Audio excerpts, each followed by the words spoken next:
शुभ दुपार यूट्यूब फॅमिलीला. मी आज तुम्हाला आळवडीची रेसिपी दाखवते. बेसनचं पीठ घेतलं आणि त्याच्यामध्ये चटणी टाकली, मीठ टाकली आणि हळद टाकली. आता काय झालं, ही साधी सोपी रेसिपी आहे आणि तुम्ही ते पॉलिश केलेले तीळ पण टाकू शकता प्रत्येकाच्या चवीनुसार. आम्हाला काही तीळ एवढे काही आवडत नाहीत आणि आमच्याकडे तिळाचे लाडू अधूनमधून असतात, त्या कारण एवढं काही तिळाची गरज नाही. मग हे सगळं मी एकजीव केलं आणि आता आळूची पानं मी धुवून घेतले.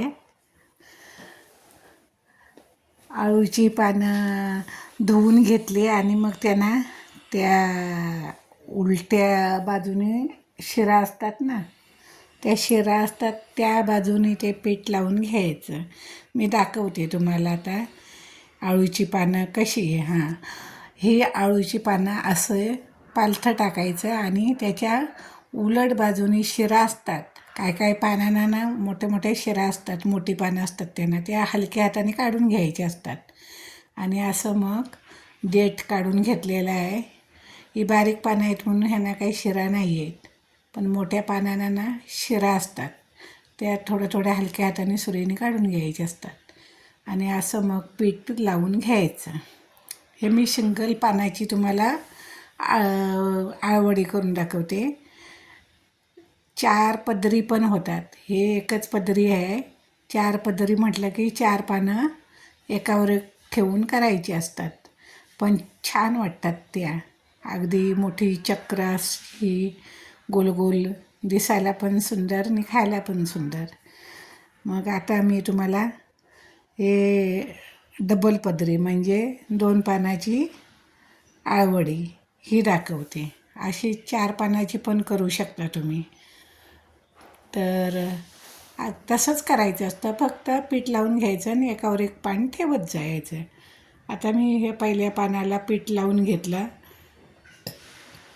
त्याच्यावर आता हे पान ठेवलं मी. तसंच ठेवायचं, पहिलं पान ठेवलं होतं तसंच हे पण पान ठेवायचं आणि मग असं लावून घ्यायचं पीठ सगळीकडून.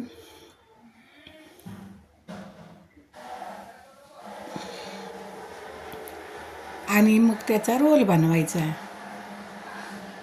तुम्ही कोणत्याही बाजूने रोल बनवू शकता, पण मी ज्या बाजूने रोल बनवते तसा बनवलात ना तर त्याचा शेप चांगला येतो. हे बघा, मी रोल बनवायला लागले. तर ह्या डबल पानाचा रोल झाला, आळवडी झाली. 4 पानं पण एकावर एक ठेवून करू शकता. ही आता ह्या करून झाल्या, ती डबल पानाची आहे आणि ह्या सिंगल पानाच्या आहेत. सिंगल पानाच्या आणि ती मोठी दिसते ती डबल पानाची आहे. असं करून 20 मिनटं वाफवून घ्यायची. तिकडे लहान नातू बाळ आहे ना, अंगावर काहीतरी पाडून घेईल ह्या भीतीने मी अर्धा जीव तिकडे आणि अर्धा लक्ष इकडे असं लागलं. ही आता वाफवून घेतली मी 20 मिनटं. आता मी ती त्याचे बारीक बारीक रोल कापून घेते आणि ते तळून काढते.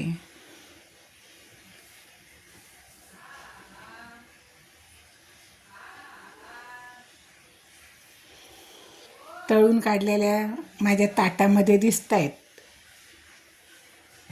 तर ही आहे बटाट्याची ग्रेव्ही पद्धतीची भाजी आणि त्याच्यात शेवग्याची शेंग घातले, ती भाजी बनवली. ती मसूरची आमटी आणि ती आळवडी, काकडी,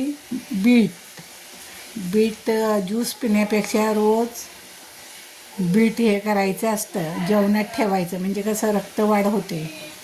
आणि ही ज्वारीची भाकरी, भात, काकडी पचनक्रियेला चांगली असते. काकडीचा पण वापर सर्वांनाच ते शक्य नसतं, पण कधी कधी खावं. रोज खाऊ शकला नाहीत तरी कधीतरी खावं. धन्यवाद.